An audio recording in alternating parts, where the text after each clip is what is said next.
Hi, Jen. You're asking an excellent question. So I'm going to do this problem for you, but as I mentioned in my email, I'm not going to give you any problems with radians. I'm only going to give you degrees. So you're probably like, what do you mean by radians?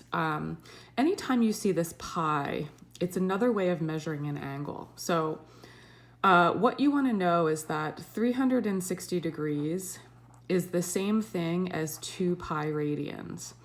Radians just describe angle measures in a different unit. It's kind of like going from English to Spanish. Like, we're used to English, but you could also talk in Spanish and it would mean the same thing.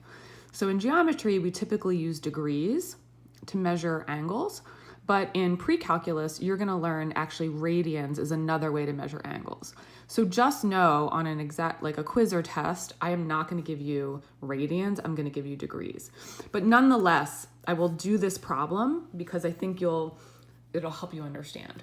Okay, so it's asking for what is the arc length AC.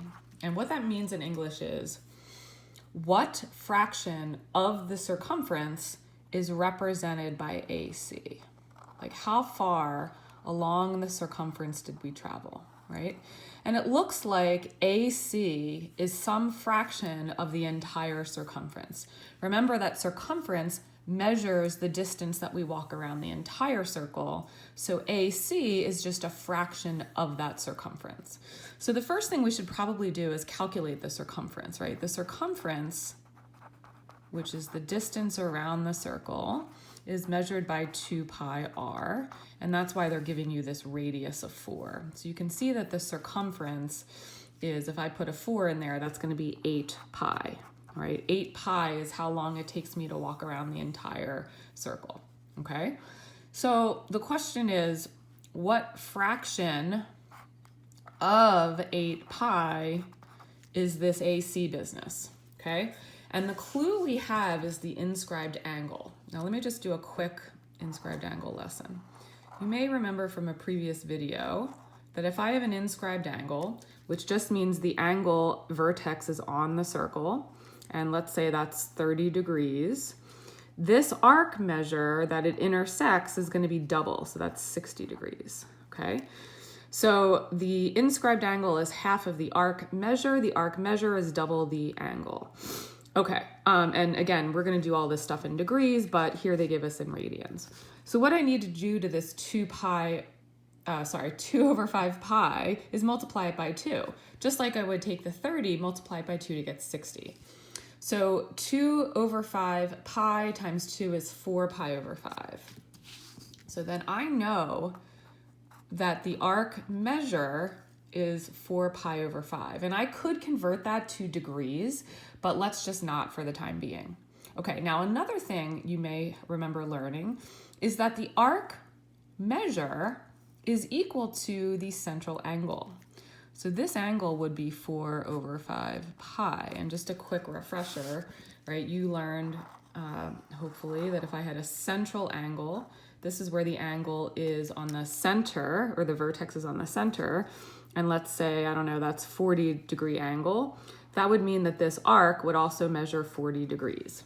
Okay, so 2 different kinds of angles. Central angles are easy because the angle measure equals the arc measure. And the inscribed angles are also pretty easy. The inscribed angle is half of the arc measure. Okay, so how am I going to figure out what fraction of the circumference I traveled? I'm going to use this angle as a clue, right? If this angle is 4/5 pi, it's opening up a fraction of going around the whole circle. If I were to go around the whole circle, I'd be going 360 degrees or 2 pi, right? So what I'm doing is I'm going 4/5 pi out of a possible 2 pi that I could go. And that's how we're going to figure out the arc length. So I'm going to cancel the pi's. I'm going to say this is really 4/5 divided by 2 over 1, right? When I multiply fractions, I keep change flip. So this is 4/5, keep the fraction, times 1/2, and multiply by the reciprocal, I get 2/5. So what's 2/5? of 8 pi? Well, 2/5 of 8 pi is 16 over 5 pi. Okay, so what does that mean? Let's see if this makes sense.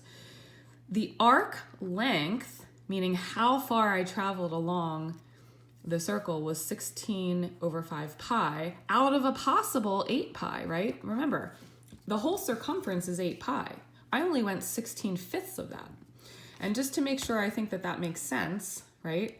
So what's 16 divided by 5? 3.2. I went, like, think about if the pi's are the same. Like, did I go 3.2 out of 8? Probably, right? If I look at the actual picture.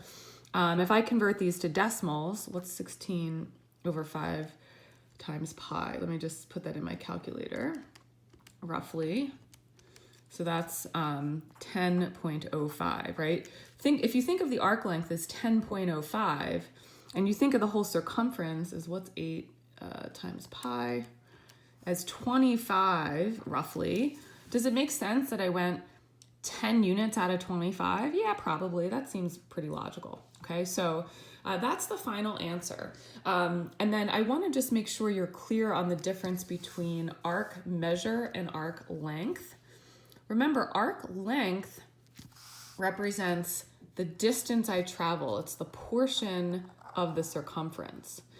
But arc length is going to depend on radius, right? Because if I have like a really tiny circle with a small radius, the arc length is going to be really tiny.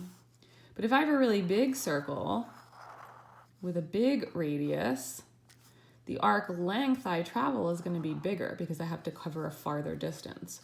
Versus arc measure, right? If I have a little circle, the outside is going to be 360 degrees, right? Because I travel 360 degrees. If I have a huge circle, the arc measure is still going to be 360 degrees. So arc measure talks about degrees or angle. Arc length talks about distance and how far I'm going. And arc length depends on the radius, right? The bigger the circle, the more I travel for arc length. And arc measure doesn't matter how big the circle is, right? I could have a bunch of circles, some smaller than the other. The arc measure for all of these circles would still be 360 degrees. Okay, so I hope that helped a little bit. This is a great problem and a great question. Just know that on like a real test or quiz, these would all be in degrees and you wouldn't have to worry about this weird conversion. I hope that helped, and I will try to make the other video for you.